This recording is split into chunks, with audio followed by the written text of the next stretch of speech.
చూడండి చూడండి రేపు కాంగ్రెస్ పార్టీ ఆంధ్రప్రదేశ్లో ప్రజలు ఎట్లా ఆశీర్వదిస్తారో చూడండి.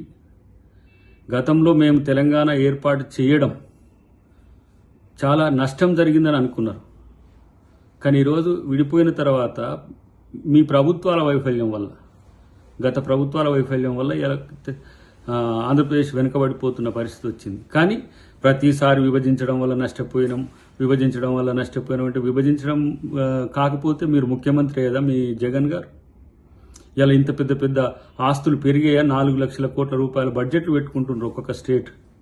అంటే ఏంది? తెలుగోళ్ళ ఒక స్వావలంబన పెరిగినట్టే, తెలుగోళ్ళ అస్తిత్వం పెరిగినట్టే. ఆ మాత్రం కనీస రాజకీయ ఇంగితం లేకుండా ఇష్టం వచ్చినట్టు మాట్లాడుతా అంటే ఇలా మీరు రాజకీయ నాయకులు అనుకోవాలనా, రాజకీయ దివాలా కోరుతనం అనుకోవాలనా, లేకపోతే బానిసత్వంతో మోడీని జోకడానికి చేసిన కామెంట్స్ అనుకోవాలనా మీరు ఆలోచించుకోండి. రేపటి రోజున తెలంగాణ కాంగ్రెస్ శ్రేణులు కూడా ఆంధ్రప్రదేశ్లో కాంగ్రెస్ పార్టీ బలోపేతానికి కృషి చేస్తాయి.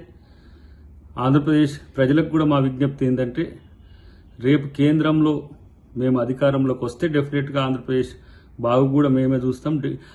తెలంగాణలో ప్రభుత్వం వచ్చినందుకు కూడా మీకు సమస్యలు రాకుండా చూసే బాధ్యత తెలంగాణ ప్రభుత్వం రేవంత్ రెడ్డి గారు తీసుకుంటారు డెఫినెట్గా. కానీ ఇలాంటి విజయసాయి రెడ్డి గారు లాంటి వాళ్ళు ఇంకా ఎల్లయ్య మల్లయ్య పుల్లయ్య చెప్పే మాటలు పట్టించుకోవద్దని చెప్పి మేము విన్నవిస్తున్నాం.